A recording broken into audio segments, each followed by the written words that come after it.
तो तमाम नेताओं के बयान आपने सुने। अब यहां पर मौजूद जो नेता हैं उनसे मैं बातचीत की शुरुआत करना चाहूंगा और बीजेपी से मेरे साथ यहां गुरुग्राम लोकसभा प्रभारी मनीष मित्तल जी मौजूद हैं। बहुत बहुत स्वागत है आपका। कांग्रेस से राष्ट्रीय सचिव महिला कांग्रेस सुनीता सहरावत जी हैं, बहुत बहुत स्वागत है आपका भी। जननायक जनता पार्टी से दीप कमल सहारन जी हैं, आपका भी मैं बहुत बहुत स्वागत करता हूं। और इनेलो से नवीन ठाकरान जी हमारे साथ हैं, बहुत बहुत स्वागत आपका भी। आप सभी लोगों से मैं बातचीत करूं, लेकिन कांग्रेस से पहला सवाल है राव इंद्रजीत जी, जो आपके सामने उम्मीदवार हैं। पार्टी कोई भी हो वही जीत जाते हैं, 2 बार बीजेपी से जीत रहे हैं, उसके पहले कांग्रेस से भी जीते। ऐसे में राज बब्बर जी कहां उनके सामने हैं? देखिए, अभी आने वाला समय 2 ही दिन बचे हैं, बाकी 25 तारीख बड़ी नजदीक है, तो उसमें पता चल जाएगा आपको कि राज बब्बर जी उनके कितने नजदीक। आप ये देखिए कि आज हमारे प्रत्याशी को टिकट लेट मिला थोड़ा, पर आज फाइट में कौन है? आप ये देखिए कि राज बब्बर जी आज लोगों से मिल रहे हैं। राज बब्बर जी का आज लोगों के साथ इतना उनका कितना वो है कि वो चारों तरफ कितना उनका प्रचार प्रसार हो रहा है। वो सब तो ठीक है, अब अभी प्रचार प्रसार नहीं होगा तो कब होगा प्रचार प्रसार? अब तो वोटिंग की बारी है। मैं सवाल आपसे ये पूछ रहा हूं कि इस लड़ाई में आप कह रहे हैं कि फाइट में है, मतलब जीतने का कॉन्फिडेंस नहीं है आपको? नहीं जीतेंगे, क्यों नहीं जीतेंगे? हाँ, पसीने आ गए हैं मेरे भाई राव इंद्रजीत सिंह को।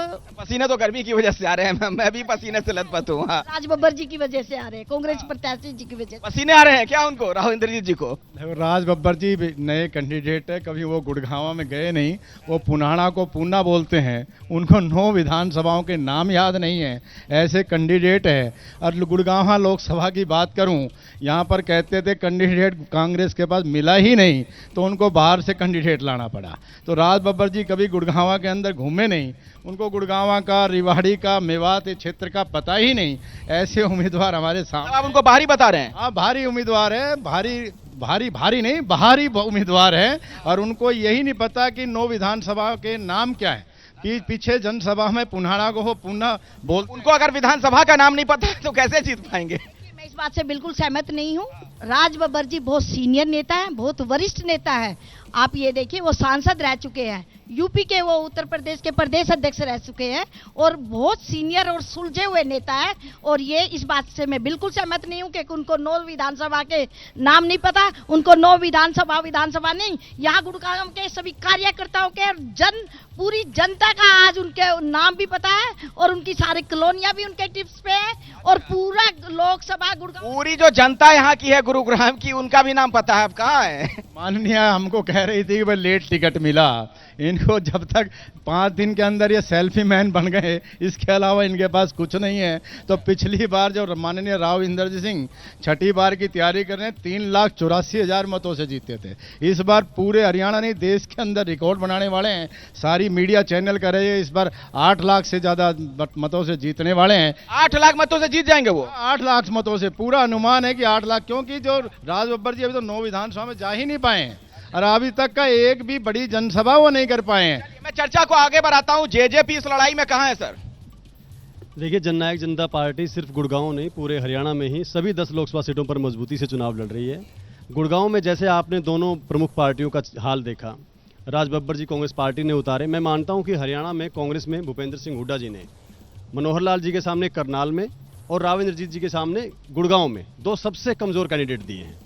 पहली बार हरियाणा के इतिहास में कांग्रेस पार्टी ने हरियाणा से बाहर के किसी आदमी को टिकट दी है, पहली बार 1966 से लेकर आज तक, और पहली बार ये अलायंस करना पड़ा है। इससे पहले कभी भी हरियाणा कांग्रेस में ना विधानसभा में ना लोकसभा में कभी अलायंस नहीं हुआ। लेकिन वो लोग ये भी कह रहे हैं, एक मिनट मेरा सवाल सुन लीजिए, कि आपको कह रहे हैं बीजेपी की बी पार्टी है, जानबूझकर अलग हुए ताकि वोटों का बंटवारा कर सके, जाट वोटों का। बीजेपी के उम्मीदवार हैं राव इंद्रजीत जी यादव हैं, हमारे उम्मीदवार हैं राहुल यादव फाजिलपुरिया। ये बी टीम का काम होता है। हमने यादव चेहरा, युवा चेहरा दिया है। तो चुनाव से थोड़ा पहले जो अलग हो गया ना, उस टाइमिंग पे सवाल खड़े किए जा रहे हैं। वो फैसला बीजेपी का था। उन्होंने हमको एक भी सीट देने से मना किया। ये कहा कि 10 की 10 सीटें हम जीते हुए हैं, 10 की 10 हम लड़ेंगे और 10 की 10 दोबारा जीतेंगे। ये ओवर कॉन्फिडेंस किसने दिखाया है बीजेपी में और किसने ये फैसला करवाया है? 4 जून को सबसे बड़ी क्लास। ओवर कॉन्फिडेंस का फायदा होगा कि नुकसान हो जाएगा? 4 जून को सबसे बड़ी क्लास उसकी लगेगी जिसने हरियाणा की सरकार को अल्पमत में ला दिया। पिछली बार यहाँ बीजेपी ने 10 की 10 सीटें जीती थी। बिल्कुल जीती थी, बिल्कुल जीती थी। पुलवामा हुआ था, पूरा देश बहा था उस लहर में। हमारे प्रमुख नेता दुष्यंत चौटाला जी तो पूरे देश में लोकप्रिय हैं, वो 3 लाख वोटों से हार गए थे पुलवामा की लहर में। लेकिन इस बार जैसे कह रहे थे पसीने आए हुए हैं एक एक बीजेपी के उम्मीदवार को, और यहां तो गलती ये कर ली कि हरियाणा की सरकार को भी दिक्कत में डाल दिया। नायब सिंह सैनी जी के पास अल्पमत की सरकार छोड़ के गए मनोहर लाल जी। ये राजनीतिक फैसला जिसने करवाया है उसकी क्लास लगेगी 4 जून को। इनेलो कहाँ इस फाइट में है इस बार चुनाव में? इनेलो भी 10 की 10 लोकसभा सीट पर लोकसभा का इलेक्शन लड़ रही है। और जो बीजेपी के प्रवक्ता कह रहे थे कि राज बब्बर बाहर के हैं, वो बाहर के हैं, इंद्रजीत यहीं के हैं, 20 साल से सांसद है। किसी भी लोग से आप पूछ लो कहीं जाकर, अगर 20 साल में उन्होंने कुछ किया हो, कहीं गए हो, आए हो। जो गुड़गांव का आज बुरा हाल है वो कहीं नहीं है। सीवर, बिजली, पानी, हर जगह इतनी समस्या है। आप इतनी बड़ी मिलियन सिटी है जो सबसे ज्यादा रेवेन्यू गुड़गांव पूरे हरियाणा में दे रहा है, लेकिन आज गुड़गांव का सबसे बुरा हाल है। तो बुरा हाल आप कह रहे हैं, तो कितना कॉन्फिडेंस है? 10 में से कितनी सीटें इस बार हरियाणा में आप लोग ले पाएंगे? तो मैं ज़्यादा तो बात आपको नहीं बता पाऊंगा, इतना बोलूंगा कि इतनी सीट ले लेंगे, लेकिन हम 3 सीट कुरुक्षेत्र से अभय सिंह चौटाला और हिसार से सुनैना चौटाला और सिरसा से संदीप लोट वाल्मीकि जीतेंगे। और यहाँ भी हम गुड़गांव। मुझे ये अच्छा लगा, थोड़ी सी ईमानदारी बरत रहे हैं, 3 सीटों पर रुके, वरना नेता तो कहते कि 10 में 10। और आज जो भी 2000 से 2004 तक चौटाला की सरकार गुड़गांव में रही, आप किसी से भी जाकर पूछ लो, गुड़गांव में जो विकास चौटाला सरकार ने किया वो किसी ने नहीं किया। Stadium, college. मैं आता हूं।